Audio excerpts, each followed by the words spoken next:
Ilang sandali pa'y huminga siya ng malalim. Saka ako marahan na hinalikan sa sentido. Ramdam na ramdam ko ang pagmamasid sa amin ni Mark. Gamit ang rearview mirror sa harap na hindi ko na lang pinagtuunan ng pansin. Sa mga kamay namin ni Zeus na magkahawak dumapo ang mga mata ko. Are you hungry? Marahang tanong niya sa kabahagyang sumulyap sa likuran. Napasulyap din ako sa likuran para siguraduhin na walang sumusunod sa amin. At nang makita na walang sumusunod sa amin ay tumango ako bilang sagot sa tanong niya. Tumawag ba si Mira? Tanong ko. I have no phone. I have no money. I don't have anything. But we can do this. I am willing to run with him. Bahala na kung saan kami pupunta. Bahala na kung anong gagawin namin. I will be contented because I'm with him. Hinto muna tayo sa convenience store. Sabi niya kay Mark, kaya mabilis ngang huminto ang kotse sa harap ng isang convenience store. Nagpaalam si Jesus na lumabas. Habang ako naman ay nanatili sa loob ng kotse kasama si Mark. Ramdam na ramdam kong paninitig niya na tila kuryoso kaya tinuon ko na lang ang pansin ko sa labas. Pero ilang sandali pa'y medyo nailang na ako sa mga tingin niya. Kaya napatingin ako sa salamin sa harap. Mom, he uttered like a greeting. I swallowed before I nod and that's when Zeus came back. With a huge paper bag. Nilagay niya yun sa mga hita ko kaya mabilis kong tiningnan ang laman.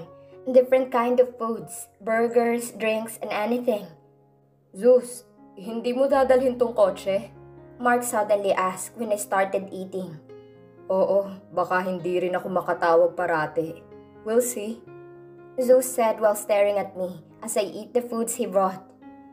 Saan tayo pupunta? Tanong ko. Zamboanga. He said so I nodded before kissing my temple once again. Sana lang hindi na ako hanapin ni Daddy. Ilang sandali pa'y nakarating kami sa pier. Kaagad na lumabas si Zeus at inalalayan akong bumaba. Bumaba rin si Mark. They did a high five and Mark tapped Zeus' shoulder. Thanks, Zeus said and Mark nodded. Bahagya akong nginitian ni Mark saka siya tumangutango. Mag-ingat kayo, he said. Salamat. Sabi ni Zeus saka ako hinawakan sa bewang. Sabay kami pumasok sa loob. Nagpalinga-linga ako sa mga taong naghihintay rin. Ito ang unang beses kong sumakay sa barko dito sa Pilipinas. And I am amazed. I saw different people. Ang dami nilang dala at doon ko naisip ang suot ko. Zeus, I have no money here. Mahinang sabi ko sa kanya, pero humigpit lang ang kamay niya sa bewang ko. At mas inalalayan akong umakyat sa barko. He got 2 tickets for the 2 of us. Mabilis kaming nakapasok at kahit sa loob ng barko'y hindi pa rin nawala ang kaba ko. Nalaman na kaya ni Daddy na nakatakas ako? Zeus and I entered in a simple cabin. May dala siyang backpack at traveling bag na kaagad niyang inilapag sa sahig sa tabi ng kama. Ngayon ko naramdaman ng labis na pagod. And I badly want to cry when he hugged me tightly again. Thank you, I said and after the hug I stared at his face. May mga pasa pa rin hindi naghihilom. Parang pinitik ang dibdib ko dahil alam na alam ko kung saan yun galing. I caressed his bruises. Mabilis niyang hinuli ang kamay ko, saka dinala sa mga labi niya para halikan. My eyes watered in joy and pain. Thank God, he murmured before kissing my temple. Dahan-dahan niya akong pinaupo sa kama, at sumunod ay ang pagluhod niya. My tears fell when he kissed my tummy a lot of times. I caressed his hair while his face stayed on my tummy.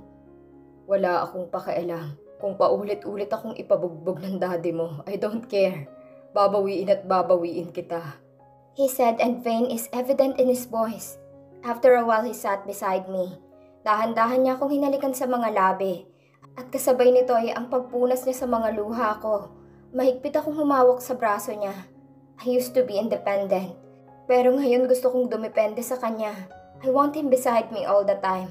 Hindi ko na alam kung kaya ko pang mawalay kami sa isa't isa. Sana simula na ito ng payapang buhay kasama siya. Buong puso kong tatalikuran ng buhay ko noon makasama lang siya. I don't care if we live in the mountain. Wala akong pakialam kung malayo sa kabihas na ng titirhan namin. I want to be at peace with him. I'm sorry, I murmured. Pero pinatahimik niyang muli ako sa pamamagitan ng paghalik sa mga labi ko.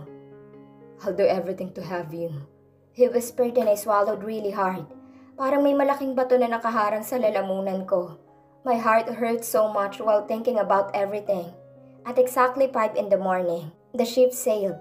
Nakahinga ako ng malalim dahil hindi kami nasundan ng mga tauhan ni Daddy. Ilang beses kong tinanong si Jesus kung tumawag ba si Mira, pero sabi niya ay wala.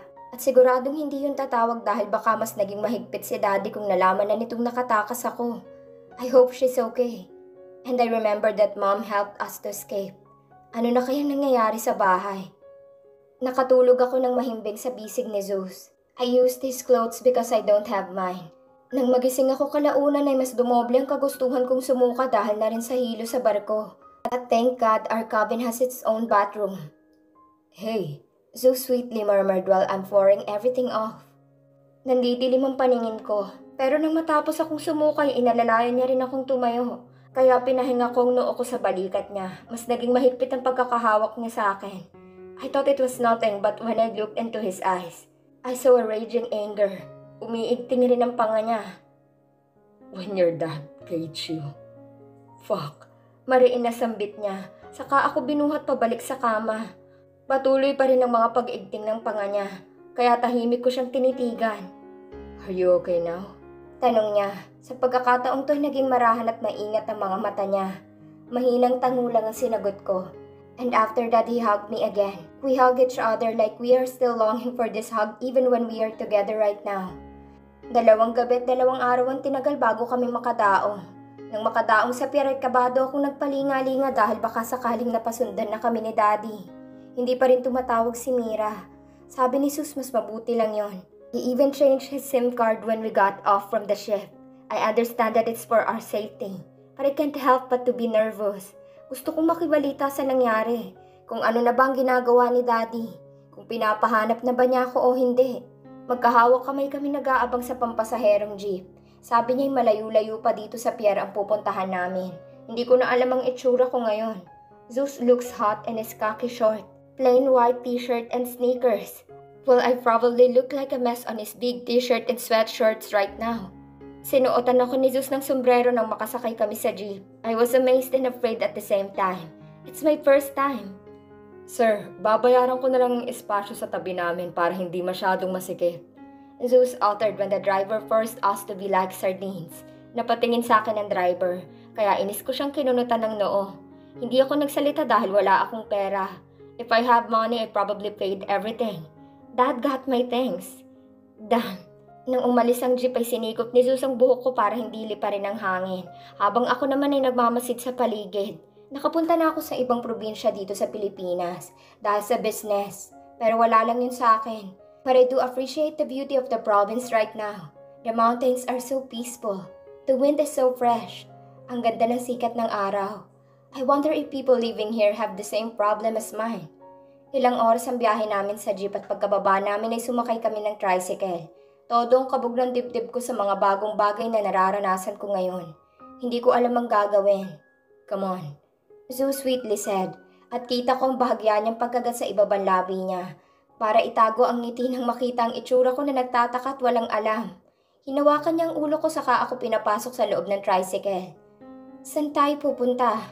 Mahinang tanong ko pero ibang sinagot niya. I grew up here, Mom. He said while we are both busy watching the rice fields. After an hour and 30 minutes, the tricycle stopped. Bumaba si Zeus kaya bumaba rin ako. Nagbayad siya sa driver at kinuha niya lahat ng gamit niya. Wala sa sariling napatingin naman ako sa binabaan namin. May maliit na daan papasok pero kita ko na dito ang iilang mga bahay. Mukhang malayo sa mismong bayan. After he paid, Zeus held my waist. Iginiyan niya ako papasok sa maliit at makipot na daan na yon. At hindi ko maiwasang magkunot ng noon nang makita ang pagtingin sa amin ng ilang mga tao na nasa labas ng munting mga bahay. Dumikit ako kay Zeus kaya mula bewang ay napunta sa tiyan ko ang kamay niya. We walked for 30 minutes. Medyo nakakapagod dahil medyo mataas ang mga daan kaya hingal na hingal ako. At tuminto kami sa tapat ng isang gate. Zeus opened the gate and on that moment I knew that we reached our destination. Pumasok kami sa loob. The house is so simple yet peaceful. Maraming puno sa paligid at walang bahay sa katabi dahil ang ilang mga bahay ay sa dinadaanan pa namin kanina. Zeus opened the main door at bumungad sa akin ng maliit na living room. It's our house before. Pinaayos ko last month. He said before dropping everything he's holding to hug me and to make me face him. He swallowed hard before he sighed. Mas lalo lang rin niya akong nilapit sa kanya kaya napayakap ako sa bewang niya. I know you are not used to this kind of life, but please, I want you forever. Nangihinang sambit niya, saka ako hinalikan ng isang beses sa labi. What about your hotel and investments in Manila? Tanong ko. Wala na akong pakialam sa buhay ko noon. Kung saan siya'y dun rin ako. If he chooses to stay here, then I'll stay here with him. I love you. He said like that's the answer to everything. I smiled. After how many days of crying and begging, here I am right now, smiling in the arms of the man I love. Dahil sa pagngiti ko'y bahagyang naningkit ang mga mata niya na tila ng hahamon. I suddenly rolled my eyes, and with that he chuckled. I know you love me. He whispered before giving me a sweet kiss that I can't resist. I missed him so much. This is my home. And that is why I always feel uncontented alone. I am destined to be with him forever. Talikuran natin ang lahat. He whispered in between our kisses and I nodded. Tatalikuran ko lahat. Tinalikuran ko na ang lahat. Sinabi niya sa akin lahat ng nangyari kung paano sila umabot sa ganoong plano. I listened carefully while we are cuddling on this medium-sized bed. When you didn't go home to me that night, I immediately knew that something happened. Pero isinawalang bahala ko. I trust you. But I went crazy when I heard the news of your father's interview the following day. I followed your sister's car that night. He explained. I sighed. That's when my father's man nearly killed him. Hindi ka dapat pumunta sa bahay. Sabi ko pero ngumisi lang siya ng sarkastiko saka umiling. Kung hindi lang ako napuruhan ay babalik ulit ako sa sumunod na araw. But I can't fucking walk. He hissed. Napalunok ako saka napapikit ng mariin dahil sa narinig. Let's not talk about this. He said and I shook my head. No, I want to know everything. I insisted and he sighed. You need to rest. Mahinang sabi niya saka mas inayos ang pagkakahiga namin. It feels illegal to be happy and content with him right now. Dahil talaga namang hindi pa tapos. But I'm with him and that's important. Dahil wala siyang suot na damit pang itaas, ay dahan-dahan kong pinasadahan ng kamay kong matigas niyang tiyan. He groaned and I chuckled. I traced his abs and I felt his warm skin against my palm. I'll see if what I can cook. Sabi niya saka mabilis na hinawakan ng kamay ko. I raised my brow at him before rolling my eyes. Matunog naman siyang ngumisi saka umupo kaya naupo na rin ako.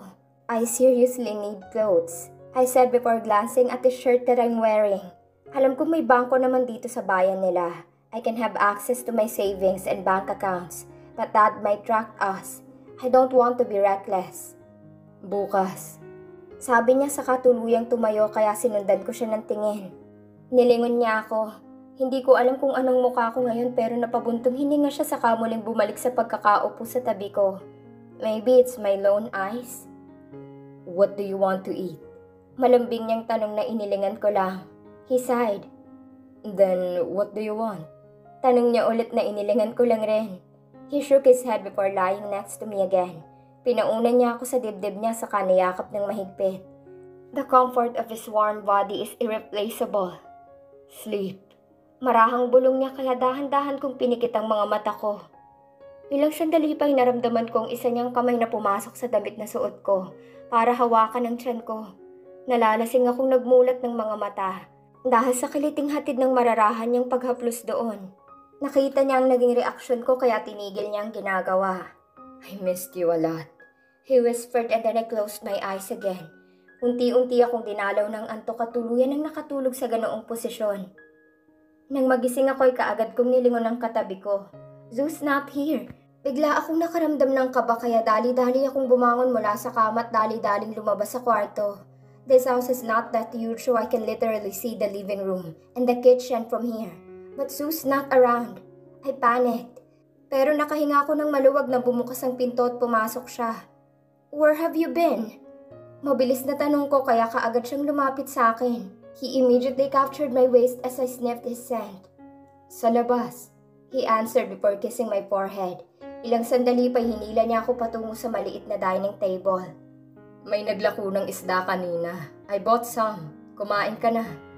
Sabi niya, saka binuksan ng parang malaking tray na nakatabon sa niluto niya. I nodded slightly and we ate what he cooked together.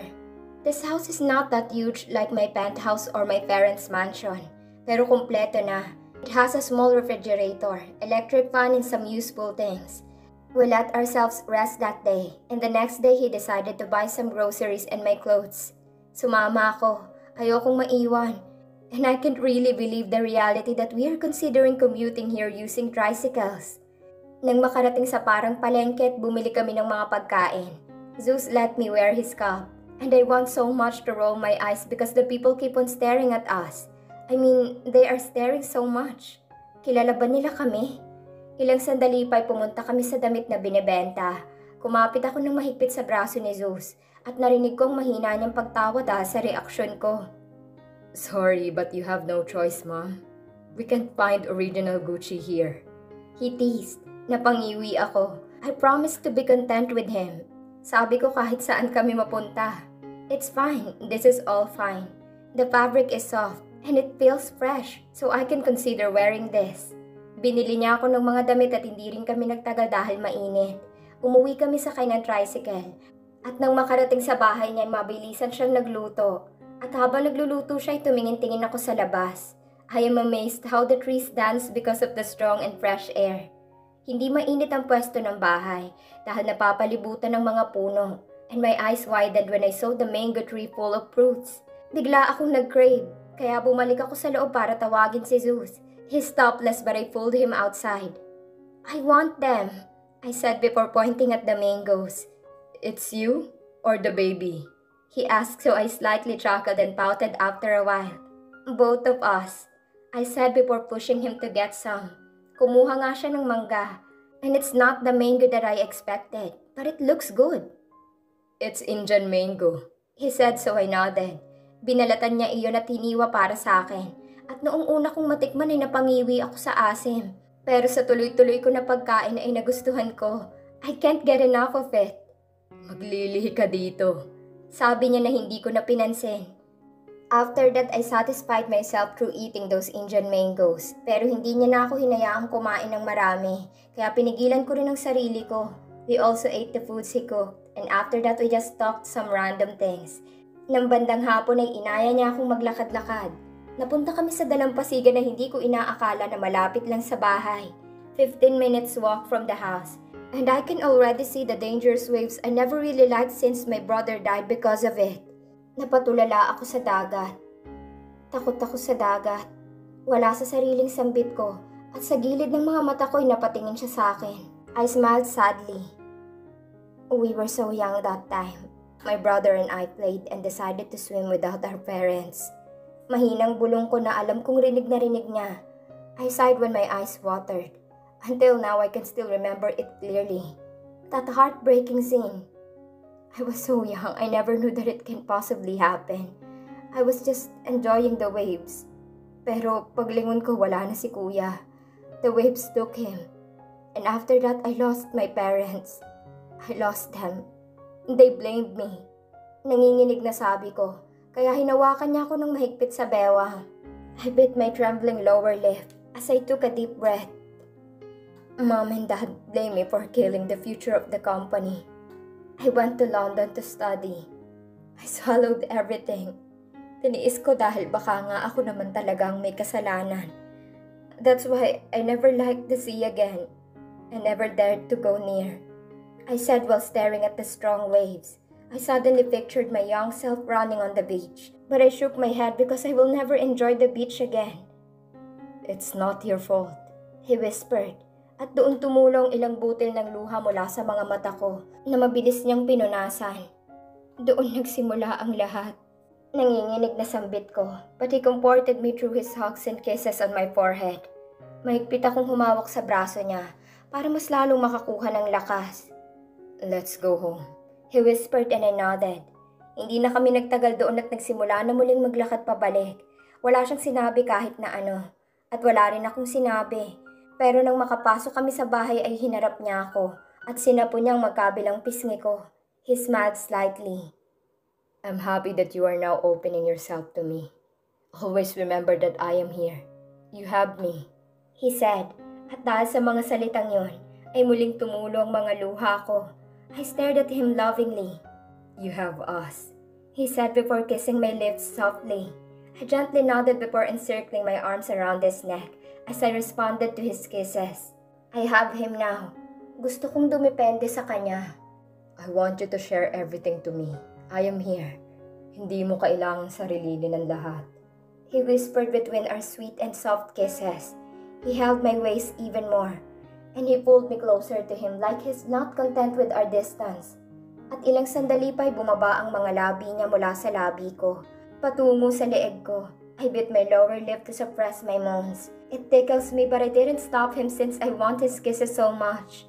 I don't know if we can still do this. Nahihirapang bulong niya habang hindi hinihinto ang paghalik sa akin. I want you. I moaned and he cursed before lifting me up towards the room we occupy. This is fucking torture. Marahas na mura niya. Saka ako dahan-dahang pinahiga sa kama. Saka maingat siyang pumunta sa ibabaw ko. I missed him so much. Sa buong buhay ko ay masasabi ko lang na naging masaya ako ng husto ay ang mga oras na kasama ko siya. I don't always value and look forward for feelings like this. But it's him who introduced me to this kind of feeling. And I am so thankful for that. The next day he picked some Indian mangoes for me again to eat. I got so addicted to this kind of fruit.